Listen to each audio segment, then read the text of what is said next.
Vamos a conversarlo con nuestros invitados. Vamos allá. Creo que Alex se queda aquí en la mesa con los invitados. Nosotros nos movemos acá con Ramón Rosado, que es el secretario de Asuntos Públicos, y está con nosotros José Rivera Caraballo, que es el presidente de la Asociación Puertorriqueña de Profesores Universitarios.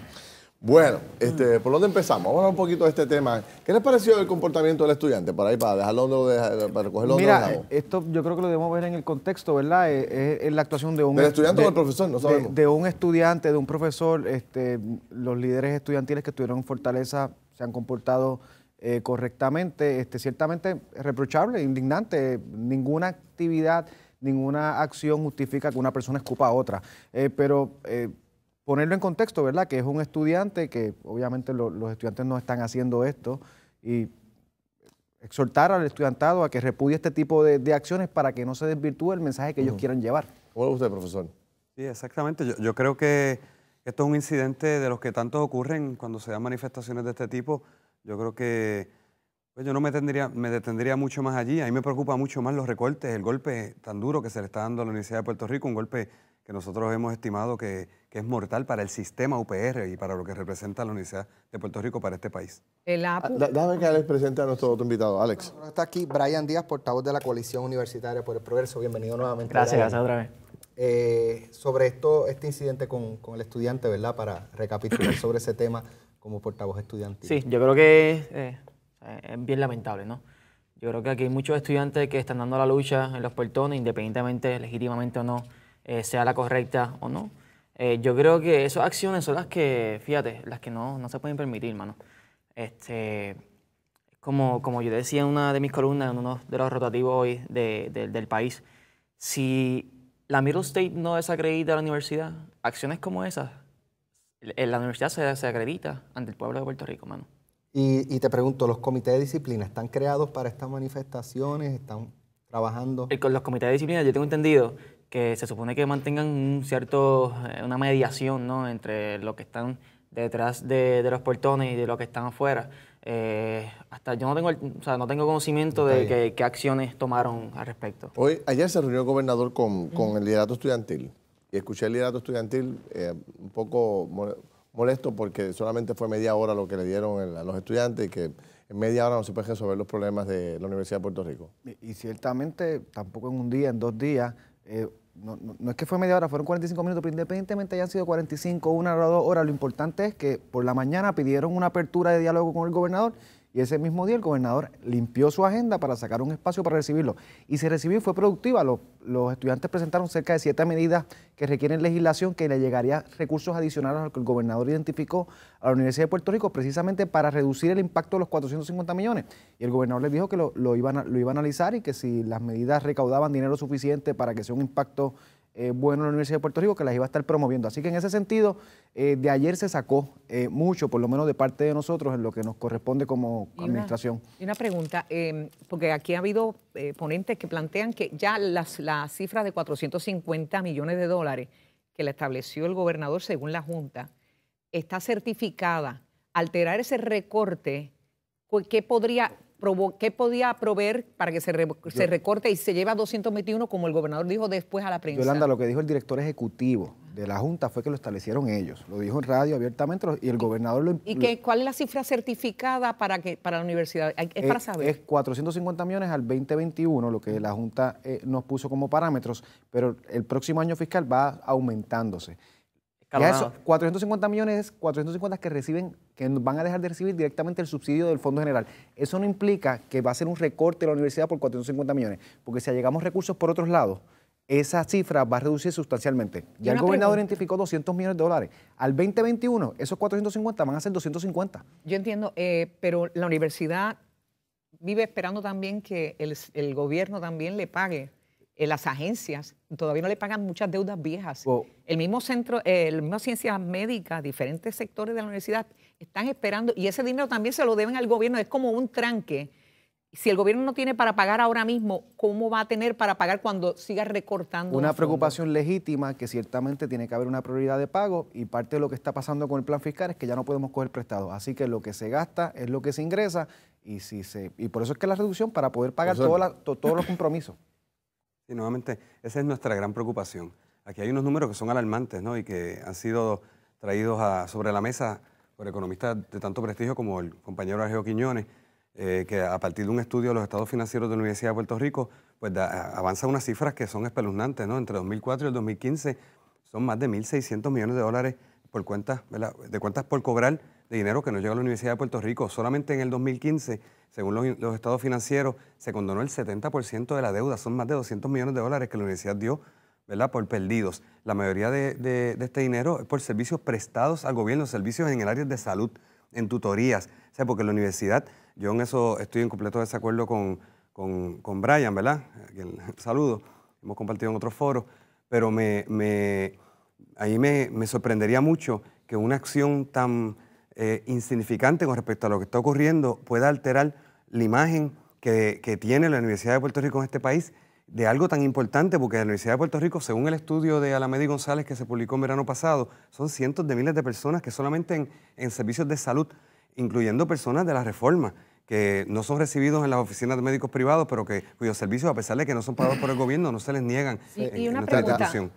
porque perdónenme, es que la Middle State, que es crucial aquí para la acreditación, dijo que o por el título 3 o por el 8 puede perder la acreditación, y el 8 es recortes drásticos que afecten la oferta a la comunidad académica. Puede perder la acreditación por eso. Y el 3 el cierre de la universidad. Que lo dije ahorita. Y precisamente por eso es que el 8, para evitar ese, tenemos que buscarle llegarle recursos a la Universidad de Puerto Rico, y eso es lo que hemos estado haciendo. Secretario, le pregunto, esos 240 millones aproximadamente que el gobernador ha identificado, ¿incluye los 180, 200 millones que ya la universidad había identificado de recorte? No, son 209 millones en ingresos adicionales del Fondo General. Eso no incluye los cerca de 100 millones que ya ellos han identificado en recortes, en eficiencias en la universidad. Así que vamos llegando al número, y estoy hablando que esto es el 2021.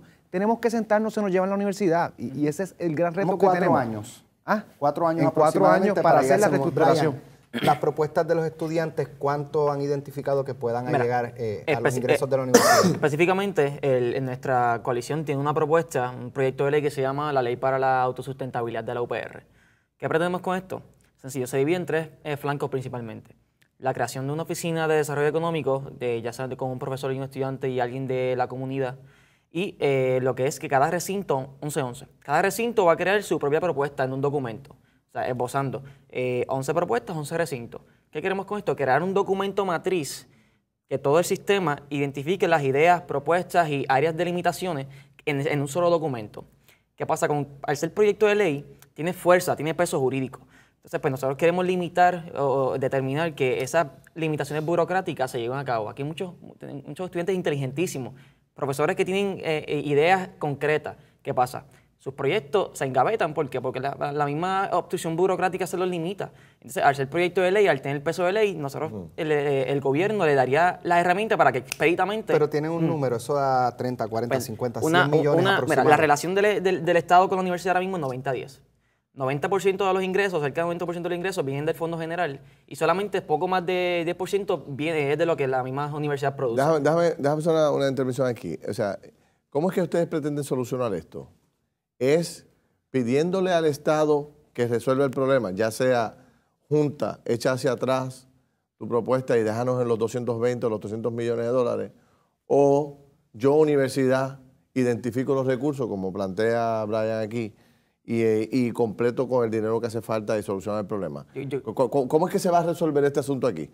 ¿O es una combinación de ambas? Yo creo que tiene que ser una labor conjunta. Lo de la fortaleza que está analizando también, que los estudiantes le llevaron a fortaleza. Por eso, que o generan ingresos propios o le piden a la Junta que lo elimine.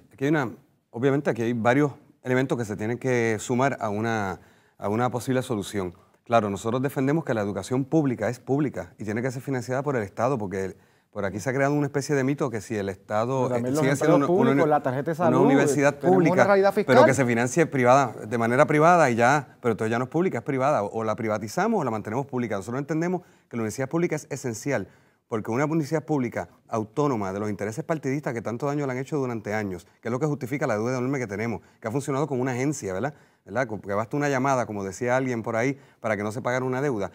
Por un lado, y por el otro, autonomía de las necesidades momentáneas de un mercado en donde con que eso está no- dominado, La que está dominado por educación es la persona que más dinero La tiene. educación es Así- importante, el sistema de salud es importante, los pensionados son Claro, importantes, los empleados públicos son exactamente. o sea, aquí todos Eso es estamos lo que haciendo un quería decir. sacrificio. No, Tenemos no. que sentarnos y ver cómo La- hacemos la estructura más eficiente. Exactamente, la crítica es a la política de austeridad que nos quieren imponer, de la cual esos recortes es parte. Esa no es la solución. Pero es que no hay, Está un más- sector, más que documentado. no hay un sector exento de esa austeridad. O sea, Debería no lo puede estar haber porque es que no todos. hay dinero. Aquí la documentación es clara. Incluso el Fondo Monetario Internacional, que en verano pasado, junio pasado, Pregunta. en la revista Finance and Development, emitieron los resultados de un estudio en donde se Profesor. demuestra que por la experiencia de las políticas de austeridad, incluyendo Chile, que había sido dicho que era el milagro económico No hay por Víctor dinero, Friedman, Profesor, no hay dinero. llevaban Hoy es- a hoy debilitar llevamos la tres economía, días no de permitían... hoy es el tercer día de cierre y se calcula que ya esto le cuesta 2.1 millones de dólares el cierre del tercer día. Este es el libro trillado de siempre. Bueno, pero ¿cuesta o no cuesta? No, aquí ¿Cuesta o no siempre cuesta? el La gente, calendario se extiende, ustedes se entraron- se usted terminan no los trabajó, calendarios, usted no se trabaja- pierde la acreditación por los Usted lleva paros. 3 días sin trabajar. ¿Usted cobra esos 3 días o no los cobra? Es que yo cobro por horas contacto cuando se extiende el calendario, porque yo no llevo 3 días sin trabajar, yo llevo 3 días sin trabajar por un receso académico en Carolina. Yo soy profesor en Carolina, pero la que se dio por un pregunta problema es, técnico. pero yo quiero estoy, saber es- yo quiero yo estoy saber trabajando si y trabajo los este que- sábado, ¿saben? Porque se extendió el calendario para cumplir con mis horas contacto.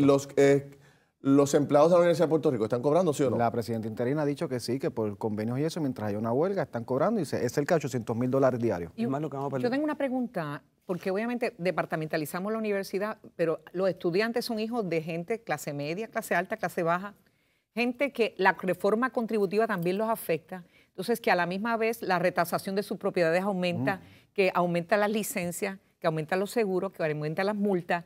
Por todos lados hay aumentos, o sea, no es solamente la matrícula, es el efecto global para unos sectores que a los más pobres el aumento en la matrícula puede que les impacte más que a los que tienen más dinero. ¿Cómo lograr que no sea a todos por igual? Porque todos no somos Sí, iguales. bueno, Yolanda, cuando se toma una medida para llegar más recursos para pagar a los empleados públicos, precisamente lo que evita es eso, porque hubiera sido peor despedir 45,000 empleados públicos, que fue lo que recomendó la Junta, porque iban a tener todos esos retos que tú tenías, pero sin ningún salario. Y el Así que subsidio esto a es el los- balance, cómo mantenemos los empleos del sector público, mantenemos la tarjeta de salud con todos sus usuarios y mantenemos las pensiones de los más Y vulnerables. mantener los municipios con que la clase media que paga la universidad, que paga las multas, que paga las licencias, que paga la retasación de sus hogares, pagar el subsidio que el gobierno le quitó a los municipios para que los municipios que no son funcionales existan y vivan los políticos de ellos. Ciertamente los municipios tienen que hacer ajustes, como lo está haciendo Lo todo el estamos gobierno. sosteniendo nosotros y la reforma va a ese camino. Muchos municipios tienen que reestructurarse, mirar cómo pueden consolidar funciones con otros municipios Bueno. y reducir los gastos para evitar lo que tú estás Secretario, señalando. ¿cuál va a ser el impacto de lo que se anunció por parte del Departamento de Hacienda sobre el CRIM? Particularmente la retasación. El plan fiscal contiene... ¿Cuánto más van Un a pagar? 50%. Ah, ¿ya? Un ¿cuánto más van a 50%. pagar a la gente? Duplicar el crimen. Bueno, lo que se está hablando y lo que está en el plan fiscal es buscar esas propiedades en primer orden para determinar cuánto hace falta llegar. Además de eso, primero buscar esas propiedades que hoy no están pagando y que se supone que pagan. Tu propiedad y la tuya y la mía pagan. CRIM, hay unas propiedades en Puerto Rico que por ineficiencias del CRIM nunca han pagado porque no han sido registradas. Y yo creo que ese es el primer esfuerzo que tenemos que hacer para ver Pero en 2 cuánto meses necesitamos lo que más. Pero eso está implicó es bueno, que se eso va a está bueno duplicar. si dejaran a los que ya pagan, sin un incremento. Sí, porque Pero a los que pagan se lo Que van van a a duplicar. duplicar. Bueno, lo que pasa es que ese incremento a los que ya pagan va a depender de cuán eficiente vamos a poder ser con poner a pagar esos que nunca han Esto es pagado. la ley Fortuño casi, lo que pasó con Fortuño, que cada cual, además de pagarle al CRIM, Bueno, lo que Eso pagamos, era- le pagamos otra más por cada propiedad. Eso es, Es lo mismo. No es lo mismo porque Lo eso fue, vivimos. lo de ley 7 fue una doble tributación que se hizo por un periodo Pero es lo mismo, específico. el efecto Bueno, es el déjame Aquí mismo. estamos hablando de Profesor, tasación profesor. de propiedades. deja que el profesor cierre. Yo tengo un dato que es interesante, salió en el boletín del Consejo de Educación Superior de ahora de marzo, en donde a partir del análisis del costo del crédito en la Universidad de Puerto Rico versus el ingreso familiar, la Universidad de Puerto Rico es la más cara de todas las universidades públicas de los Estados Unidos. La más cara. La más cara si se compara con el ingreso familiar, el ingreso de las familias en Puerto Rico, Bueno. con el poder que tienen No de... todo el mundo recibe beca. No tengo más tiempo, pero lo seguimos conversando más adelante. Gracias a los tres, gracias. Gracias. Brian, agradecido. Bueno, voy a una pausa y vengo con otros invitados. No se vaya nadie.